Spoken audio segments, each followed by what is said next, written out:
everybody, and welcome to the first ever Keeper for a Cure video streaming podcast, video series of some sort.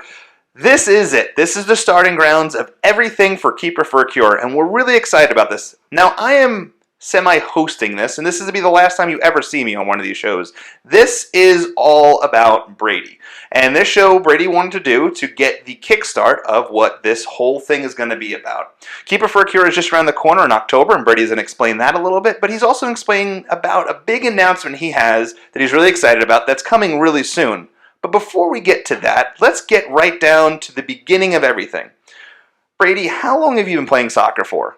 7 years. 7 years you've been playing soccer. And what made you want to play soccer? I don't really know. It's fun. I've always liked playing soccer since I started since I was 3. It's a lot of fun. Now, you did something that's very unconventional for kids your age. You decided not to want to score goals. You wanted to play goalkeeper. Do you remember when you made that decision to be a goalkeeper? Well, when I used to play for my old club, CVU, one of the coaches threw me in goal once when nobody else wanted to be, and I was only 6 at the time. That's when I started playing goalie, and I was out. You know, when you start playing goalie, you're not the best. So that's when I wanted to become a goalkeeper because I had a lot of fun. But when I did play on the field for the first 3 years of I played soccer, it wasn't as fun. I thought being a goalkeeper was much more fun than being like a striker or a defender. That's pretty impressive because most kids, as we've met people that are goalkeepers, most of them don't start to be a goalkeeper till like 13, 14, some even 16 years old. So it's crazy that you decided when you were 6. So when did you decide to be like, I only want to play goalkeeper? Like, I don't want to score goals. I want to stop them. Well, for Christmas, my Aunt Arlene sent me over $20, and I got my first pair of Adidas gloves from Dick's Sporting Goods. And do you remember, like, buying those goalie gloves? Like, was it... Yeah, I still have them in my room. So they're special to you? Yeah. So, and you did a lot of private lessons in the beginning, and you still do a lot of private lessons. Yeah. So what does it mean to you to, like, be in goal and be, like, that last resort for your team? Well, it's scary in a way because if the attacker beats all your defenders, you're the last man back there. So if you're on a 1v1, you got to get big. You got to do everything you can. It's a very risky position on the field. Now, one thing me and your mother have always admired about you is you've always had compassion for people. Like, you've always thought about other people before yourself. It's a trait that we were very proud of to be your parents. When did you start realizing that you wanted to do something more than just be a goalie? Well, me and my dad, we went to a John Bush camp about 2 years, maybe last year, and we were in the pool, and I was like, Dad, I really want to help people out. And so my dad was like, all right, I'll help you in any way because my parents make so many sacrifices. And then he was like, all right, I'll do anything for you. And then at that point, I was just like, all right, I want to help a lot of people out. So then we started Keeper for a Cure, and then I chose the Richmond Breast Cancer Foundation. And then we raised a bunch of money from there. And now I'm excited about this season because now we're going to make the price range a little bit more expensive. Well, not you're trying to raise more money. Yeah, we're just trying to raise more money for the Breast Cancer Foundation. Now, this year you haven't picked a foundation. We're actually meeting with a couple of them this week, who you're going to pick. But you wanted to kind of explore things and move on to different things and kind of explore what Keeper for a Cure can be, right? Mm-hmm. And you came up with this genius idea. Can you tell me a little bit about this idea of what's coming up here soon?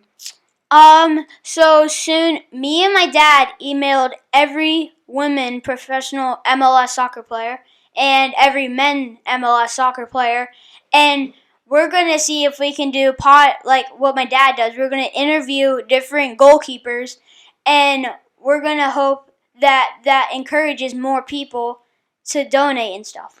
Yeah, because what you're trying to do is you're trying to learn from these goalkeepers, right? To learn how they got to where they are, right? And what are you going to do? You're going to ask them questions, or Yes, I'm going to ask that in 10 questions, and then from those 10 questions, I'm going to write stuff down to learn about those goalkeepers. okay? And do you have goalkeepers already lined up that you're interviewing? Yes. Wow, and these are well-known goalkeepers too, right? Yep, MLS. Wow. Okay. And so, and by the way, just for anyone viewing that doesn't know, I am the dad in all these stories that Brady is talking about. So you're going to be doing a show. You are, and it's called 10 Questions with a Pro, right? Mm-hmm. Okay. So this is something you're doing, and this is to basically kind of branch out to get show more people about Keeper for a Cure. Yeah. Learn about goalkeepers. And even for you to educate people that are interested in being a goalkeeper about what it takes to be a goalkeeper. Yeah. Let me ask you, how many days a week do you train during a regular season? Well, since everything is now just starting up, like my soccer season and practices, I think 6 times a week. So 6 times a week you're either practicing or have a game? Yeah. And what programs are you currently with? I am with ODP and the soccer. Okay, and can you explain to people that might not know what ODP is? ODP is, I really don't know. I just know it's this team where a bunch of kids from all around the world want to come on this one very good team and compete against other states. So everyone in the state of Virginia is trying out to get onto the Virginia team for your age group, and then every state has that. And if ODP stands for Olympic Developmental Project, right? Project? Olympic Developmental. I don't remember. That's ODP. why. Oh, Olympic Developmental Program, maybe. I think it was program. I don't think project makes sense. Program sounds better. It's like, you're my project. That's right. So that you're on that, and you do that Mondays and Fridays. Yeah. And then you do soccer Tuesday, Wednesday, and Thursday. Yeah. And then we're traveling somewhere for a game during the weekend. Yeah. Okay. And then during the off season, summertime, wintertime, are you still training or do you stop? I mean, I never stop. Soccer is 24/7 every day. When my dad makes me run, I run by myself sometimes. I practice in the backyard. I do a bunch of live streams of me practicing in the backyard. Okay. Now, what does it mean for you to play goalkeeper now at this level? Because you're on an elite team in Charlottesville, right? And you're playing elite teams throughout the state of Virginia. What does that mean to you as a goalkeeper playing on this elite level? It's incredible. I mean, when I started first playing soccer, I thought it was just this once a week thing. I thought I wasn't going to take it seriously, but now I've become so far. I've done over probably thousands of practices, and my parents travel me literally anywhere. And it's goalkeeping. It just means more than me than it probably means to anybody. I love goalkeeping. It's so much fun.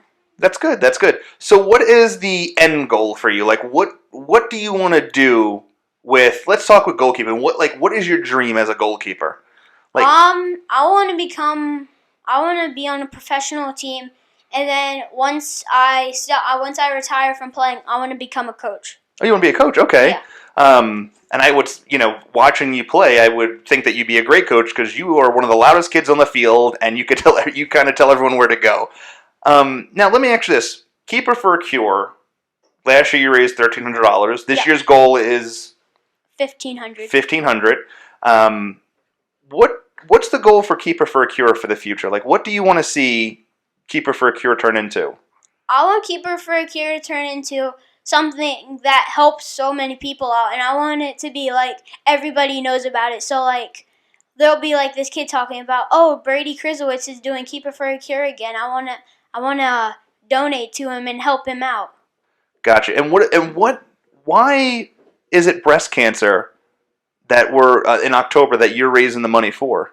Because 2 of my family members had it. One died from it, and one is still surviving. Gotcha. So she's remiss from it. There, and stuff like that. And we've had many people in our family that have had it and they've survived from it. And we've unfortunately had an aunt that you never got to meet that passed from it. But it's you found a cause and you're doing something that you're passionate about. So Keeper for a Cure is this October. Where you're going to be interviewing some pros as up to this weekend. I think right now, on the schedule you have 400% lined up, and you have a bunch that are waiting to book a day for. I think I've seen some pretty big smiles on your face with the way these are coming through. Any final words for anyone tuning in that may be interested in Keeper for a Cure or want to know more about you? Please just donate. It's going to help me out a bunch, and it's going to help all those people who really need it. That makes a lot of sense. Well, KeeperForACure.com is coming up. The website will be posted here in the next few weeks. 10 Questions with a Pro is going to be the first show. Should be coming up soon. So we're really excited about that. And keep an eye out because Brady might be coming to a town near you as a goalkeeper in the backfield. And if he's in the backfield, well, you might be a little nervous, right, Brady?